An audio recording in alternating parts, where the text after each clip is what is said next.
Kalian pasti udah tahu kalau Presiden pertama Republik Indonesia, Insinyur Soekarno, sangat lekat dengan perjuangan kemerdekaan Indonesia. Sosok Bung Karno itu penuh dengan karisma, keberanian, dan juga kehangatan. Tapi walaupun begitu, Bung Karno juga manusia biasa. Ada kalanya air matanya tumpah saat dirinya dipenuhi emosi.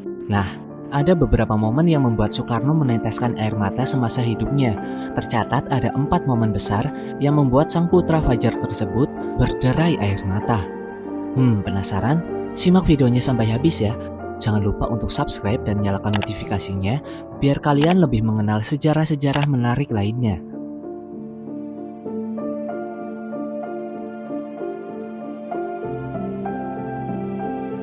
Tangisan saat membacakan isi Pancasila untuk pertama kali di depan ruang sidang PPU PKI. Setelah proklamasi kemerdekaan pada 17 Agustus 1945 adalah babak baru sebuah negara bernama Indonesia. Dalam sebuah negara terdapat dasar falsafah hidup yang menjadi pikiran untuk melangkah. Ideologi Pancasila bukanlah suatu ideologi yang keluar begitu saja atau bukan sebuah pedoman yang biasa-biasa aja. Pancasila adalah falsafah hidup Indonesia. Dalam buku berjudul Bung Karno Penyambung Lidah Rakyat, terekam jelas momen bersejarah tangisan Soekarno. Saat di hadapan peserta sidang PPU PKI, Soekarno membacakan butir demi butir ideologi Pancasila dengan berderai air mata. Momen pembacaan Pancasila sebagai sebuah ideologi berbangsa dan bernegara pada tanggal 1 Juni 1945 tersebut menjadi hari lahirnya ideologi Pancasila. Tangisan Soekarno di bahu Daud Beruh, tokoh pejuang Aceh. Momen di mana Bung Karno muhibah ke Aceh untuk bertemu tokoh pejuang dari Aceh bernama Daud Beruh. Beliau ke sana untuk mengajak rakyat Aceh bergabung dalam perjuangan melawan Belanda pada tahun 1948.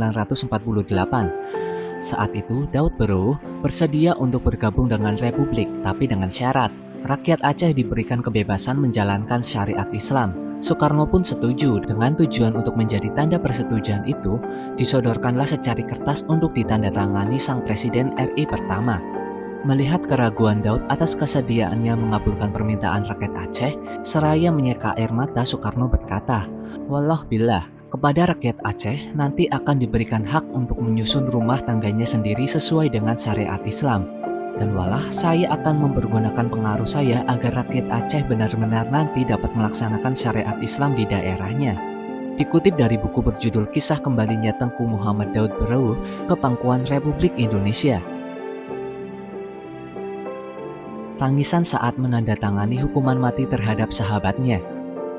Soekarno adalah salah satu tokoh nasional yang memiliki banyak sekali sahabat dekat. Hal itu karena kehangatan Soekarno kepada siapa saja. Salah satu kisah haru terjadi ketika Soekarno dengan berat hati harus menandatangani surat eksekusi hukuman mati yang dijatuhkan kepada sahabatnya sendiri, Kartosuwiryo. Tangan Presiden Soekarno bergetar, ia sempat menunda tanda tangannya. Dengan berderai air mata, ia harus menyetujui eksekusi mati sahabat karibnya itu. Akhirnya, sang sahabat, Kartosuwiryo pun dieksekusi mati karena konsekuensi membelot dari Republik. Tangisan Bung Karno di pusara makam Ahmad Yani.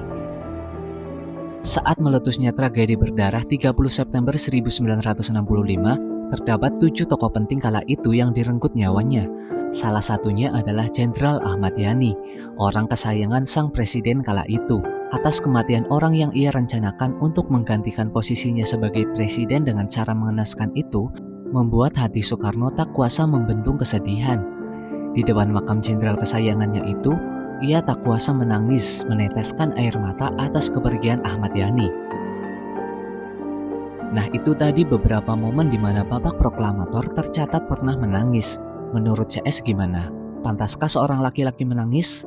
Kalau ada pertanyaan ataupun info lain yang kalian tahu, tulis di kolom komentar ya, biar kita bisa diskusi bareng. Jangan lupa juga untuk subscribe dan nyalakan notifikasinya, biar kalian tahu sejarah-sejarah menarik lainnya.